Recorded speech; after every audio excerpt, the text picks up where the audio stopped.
Il se tient depuis hier à Ouagadougou un forum sur les enjeux des infox ou fake news en période électorale organisé par l'UNALPHA et CFI. Les détails dans cette édition.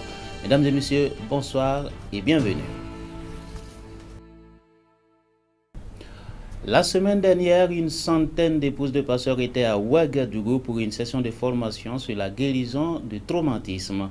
Le point de cette rencontre de formation avec Moïse Kinda. Elles sont venues de 66 régions sur les 73 régions ecclésiastiques de l'Église des Assemblées de Dieu du Burkina Faso pour prendre part à cette session de formation sur comment guérir le traumatisme. Un programme mis en place par l'Alliance biblique du Burkina Faso, initié à cette occasion par l'Association des époux de pasteurs de l'Église des Assemblées de Dieu du Burkina Faso. En tant qu'épouse de pasteur, j'ai eu l'occasion de suivre cette formation, mais ça m'a fait du bien. Donc après prière et réflexion, je me suis dit pourquoi ne pas faire cette formation-là et inviter les premiers responsables des épouses de pasteurs pour qu'elles puissent venir assister. Comme ça va les faire du bien, elles seront guéries. Et si les épouses des pasteurs sont guéris, les maris seront guéris, les enfants seront guéris et les membres des églises seront guéris. C'est pour cela que j'ai partagé l'idée de ce séminaire à mes collaborateurs. Et elles ont épousé l'idée et on a été voir l'Alliance biblique qui nous ont reçus avec cœur joie et ils ont accepté de nous accompagner dans ce séminaire. Avant la clôture, j'ai eu à parler avec elles. Je les ai dit au retour, mettez en application ce que vous êtes venus recevoir dans vos propres familles et ensuite dans les églises et ensuite dans la communauté dans laquelle vous êtes. 5 jours est le temps mis pour la formation qui sont écoulés vite comme un seul jour par la pertinence du module enseigné selon le témoignage d'une des participantes. Et nous disons merci à nos vaillants formateurs.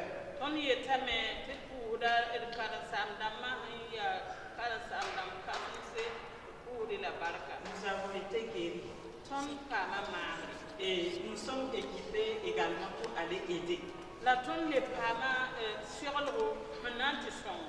qu'à travers ce que nous avons reçu, nous sommes préparés. Et devant les difficultés et dans la souffrance, nous n'allons plus promener les regards inquiets.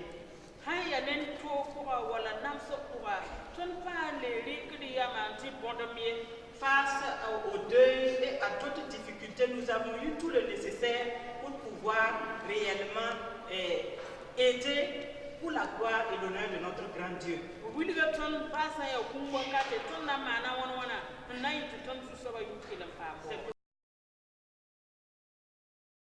Le docteur Enoch Yamyogo, coordonnateur de l'association des époux de pasteurs, qui a représenté le docteur Michel Ouedraogo, président du Larongo, situe le contexte dans lequel se tient cette formation. Bon, vous savez que ce module-là est très important et son importance ne peut être exagérée. En ce sens que vous voyez très bien que nous disons que nous sommes dans un domaine spirituel. Étant dans un domaine spirituel,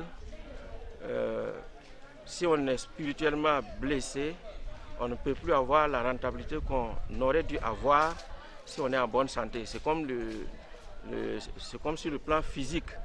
Lorsque quelqu'un est blessé, il a beau avoir des talents, on ne peut pas exiger de lui la même rentabilité que s'il est en forme.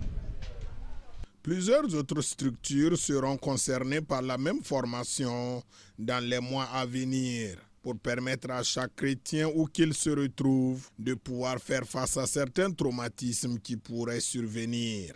Chaque femme ayant pris part à cette formation a eu droit à un certificat de participation.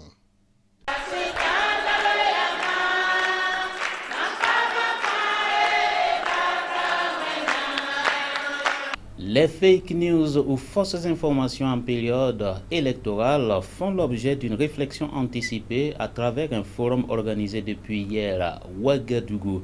La cérémonie d'ouverture de ce forum a été présidée par le président de la CENI, Newton Ahmed Bari. Le point de ce forum avec Odette Zoingena, Yannick Kaboré. 2020 est une année électorale au Burkina Faso. L'enjeu n'est pas des moindres avec la situation sécuritaire qui prévaut présentement. Cependant, un défi reste à relever, le traitement fiable de l'information. En effet, comme ailleurs, le paysage médiatique du pays est victime aujourd'hui des fake news ou infox. Comment y faire face, surtout en cette période électorale où le risque est encore plus élevé? L'UNALPHA, en collaboration avec l'Agence de développement média française, CFI, veulent approfondir la réflexion et dégager des pistes de solutions aux médias burkinabés. C'est donc à ce titre que se tient ce forum de concertation sur les enjeux des infox en période électorale au Burkina Faso. La question fondamentale aujourd'hui interroge votre place dans la maîtrise du processus de l'information. Jusqu'à présent, vous aviez le monopole et aujourd'hui, on vous le dispute. Et on le dispute parfois très âprement. Évidemment, nous, tant que les journalistes ont la maîtrise de l'information, on sait faire avec. Mais avec les nouvelles technologies, les nouveaux intervenants, l'espace public non régulé, dématérialisé, évidemment, la question prend une autre tournure. C'est un projet qui a vocation à former les journalistes et à les renforcer, ainsi que les utilisateurs des réseaux sociaux, sur comment vérifier une information, comment démonter une fausse information et comment faire en sorte que les informations qui soient relayées dans les médias, que ce soit sous leur forme traditionnelle ou sur leur forme électronique ou sur leur page Facebook, soient des informations vérifiées. Ça nous a paru important de faire ce projet cette année puisque, comme vous le savez, il y a plusieurs élections qui se profilent au courant 2020. À la question de savoir si l'on peut maîtriser ces acteurs de fake news, Bourema Badini, le représentant des journalistes à ce forum, suggère plus d'encadrement et de professionnalisme des hommes et femmes de médias. On peut les maîtriser dans une mesure où les gens sont animés de bonne foi. Mais ceux qui ne sont pas de bonne foi, quel que soit ce que vous allez faire, ils vont continuer à diffuser les fake news. Il y en a qui le font parce qu'ils sont pris par l'État, ils ont une information, ils veulent la diffuser, ils n'ont pas le temps de vérifier. Ces acteurs-là, on peut effectivement attirer leur attention, on peut effectivement les éduquer, mais il ne faut pas chercher forcément à ce que tous ces activistes qui sont sur les réseaux sociaux deviennent des journalistes. Ça n'a pas de sens. Autrement, effectivement, on va tuer le métier du journalisme, des journalistes. Il faut les encadrer, faire en sorte effectivement qu'ils puissent continuer à donner leur information, mais continuer effectivement à préserver le professionnalisme. Le forum de Ouagadougou marque ainsi le top départ du projet Infox. Il s'étendra sur une durée de 18 mois où 17 médias en tout y seront outillés. 3 pays sont concernés. Il s'agit notamment du Bénin, de la Côte d'Ivoire et bien sûr du pays des hommes intègres. Crise des ordures au Liban. Le Liban continue de se noyer sous les déchets. Ce pays du Proche-Orient qui partage ses frontières avec la Syrie au nord et à l'est, Israël au sud, vit depuis quelques années ce qui a été appelé la crise des ordures. Ce terme a été utilisé pour désigner la série de manifestations survenues depuis 2015 pour protester contre l'échec du gouvernement libanais à traiter les ordures accumulées après la fermeture de la plus grande décharge de Liban à la mi-juillet 2015. Sur l'unique plage publique de Beyrouth, des déchets en tout genre jonchent le sable. Ici, les bouches d'égout rejettent leurs eaux sales dans la mer sans aucun traitement. L'importante pollution bactériologique rend toute baignade dangereuse pour la santé et les habitants dénoncent une négligence de l'État. Le gouvernement a des priorités, mais l'environnement et la plage n'en font pas partie. Le bien-être des Libanais, c'est le dernier de ses soucis, comme les gens qui se baignent ici. Tout ce qu'il importe, c'est ses intérêts et la corruption. En 2015 déjà, les Libanais se révoltaient en masse pour dénoncer l'inertie des politiques sur la crise des ordures. Dans l'urgence, le gouvernement ouvre temporairement plusieurs décharges, comme Costa Brava, au sud de la capitale. Cette décharge de Costa Brava devait fermer ses portes il y a 2 ans, désormais la plus grande du pays. Elle continue de s'étendre, située à proximité de l'aéroport de Beyrouth. Elle pose aujourd'hui des problèmes de sécurité et pour beaucoup de Libanais, la présence de tous ces déchets est dangereuse pour la santé. Nous retrouverons Ajwad Ayesh. Ce militant de la première heure dénonce les risques liés à l'accumulation de déchets. Tous les déchets se retrouvent enterrés avec les plastiques, le zinc, l'aluminium, avec toutes sortes de choses. Et même avec des restes de déchets industriels comme du mercure. Tout cela empoisonne la terre et se retrouve rejeté dans la mer. Les poissons mangent ces déchets. Lorsque nous consommons du poisson, nous sommes donc empoisonnés. Le chargé de l'environnement au ministère de l'écologie estime que l'instabilité politique du pays explique cet interminable problème des déchets. Chaque gouvernement qui s'installe commence un nouveau projet mais ne le termine pas. Il démissionne et le gouvernement qui arrive après commence un nouveau, etc. C'est comme ça qu'on vit ici.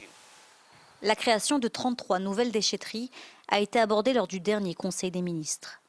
Mais dans un Liban qui peine à former un nouveau gouvernement, les projets restent souvent en attente. Dubaï et le continent africain s'accordent sur l'innovation au service du développement des entreprises. Le Forum économique mondial sur l'Afrique 2019, tenu à Dubaï, a pris fin ce mardi 19 novembre. L'appel final au gouvernement et chefs d'entreprise a été celui de raffermir ses liens économiques bilatéraux et profiter de nouvelles opportunités commerciales émergentes à travers le continent. Les dirigeants politiques et les chefs d'entreprise ont salué mardi l'innovation comme un important moteur de croissance alors que le Global Business Forum 2019 touche à sa fin à Dubaï. Les dirigeants africains et émiratis ont convenu que les deux parties doivent tirer profit de la montée en puissance de la technologie pour ouvrir davantage l'espace aux innovateurs afin que le continent puisse réaliser son rêve de devenir la prochaine grande frontière de croissance et d'investissement. Nous avons mis en place des pôles d'innovation où les étudiants talentueux des établissements d'enseignement supérieur peuvent développer leurs talents. S'ils réussissent, l'étape suivante est que chaque université dispose d'un parc industriel pour développer les innovations qu'elle possède et une fois qu'elles ont réussi, nous les commercialiserons. Les startups africaines ont également été identifiées comme des éléments déterminants pour la création d'emplois. En Ouganda, les innovateurs contribuent à favoriser l'inclusion et à améliorer la prestation des services publics. C'est donc le centre de démarrage de Global Business Forum à Dubaï. Les Africains innovent pour répondre à toutes sortes d'attentes, de la lutte contre la criminalité à l'éducation des enfants, en passant par la sécurité alimentaire, le transport quotidien et les interventions d'urgence. Certains pays africains ont même des programmes spatiaux. Les innovateurs africains cherchent donc à tirer parti de la réputation de Dubaï en tant que centre d'innovation et d'affaires pour collaborer. Le fort taux de croissance d'internautes sur le continent est à l'origine d'une révolution numérique en Afrique, mais les innovateurs affirment que les gouvernements doivent offrir plus de soutien. Si en Afrique, les chambres de commerce ou les gouvernements locaux pouvaient mettre en place des programmes d'accès au marché semblables à ceux de Dubaï, les entreprises en démarrage auraient accès à de plus grandes organisations. Le forum de cette année se termine avec beaucoup d'optimisme au sujet de l'Afrique. Et avec un accord de libre-échange en place et des réformes politiques et commerciales, la croissance et l'investissement devraient être réguliers. Compact with Africa, c'est un forum entre l'Allemagne et l'Afrique initié par la chancelière allemande Angela Merkel avec pour objectif d'accroître l'investissement privé en Afrique contre les réformes économiques. 2 ans après le démarrage du projet, les investisseurs européens affichent toujours leur réticence, indexant un environnement peu favorable en Afrique. 2 ans après son lancement, le Compact with Africa a encore du mal à décoller.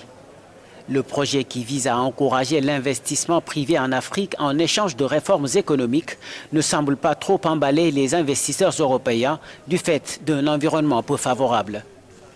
À l'ouverture de la 2e édition mardi à Berlin, en présence de 7 chefs d'État africains, la chancelière allemande Angela Merkel a donc appelé les dirigeants du continent à faire des efforts dans ce sens. Cela montre qu'il y a de très bons projets, mais aussi que les économies allemandes et européennes doivent encore être encouragées à investir en Afrique. Il existe une grande variété de pays africains et peu de conditions sont connues. Et c'est pourquoi il est si important que les pays du Compact Africa soient en mesure d'améliorer les conditions qui leur sont favorables. Mais ce point n'est pas le seul problème du ralentissement du projet Compact WIF-Africa qui, selon certains, gagnerait à s'élargir à un maximum de pays. Car pour l'instant, il ne concerne que 12 des 54 que compte le continent, insuffisant aux yeux notamment de Moussa Faki Mahamat, président de la Commission de l'Union africaine. Notons que sur la cinquantaine d'États que compte l'Afrique, seulement 12 ont adhéré à ce compact, dont 7 ont pris part à ce forum en Allemagne. La France vit actuellement une crise de l'hôpital public. Les médecins se plaignent d'être mal payés, les hôpitaux mal équipés, alors que la dette des 1000 hôpitaux que compte la France ne fait que s'envoler.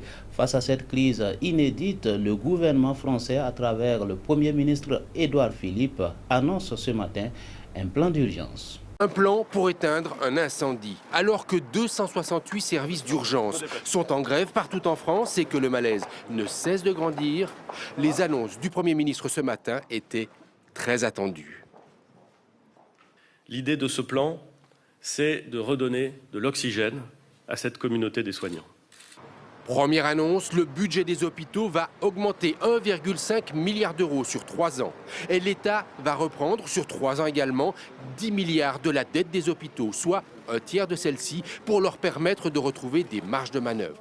La ministre de la Santé annonce, elle, des avancées pour le personnel hospitalier. Nous ne pouvons plus dire aux soignants que ce qu'ils font a du sens, tellement de sens, sans leur apporter une reconnaissance sociale et matérielle à la hauteur de leur engagement au quotidien.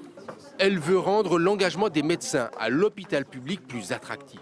Puis Agnès Buzyn annonce une prime de 800 € annuels pour les 40 000 infirmiers et aides-soignants d'Île-de-France qui ont du mal à se loger.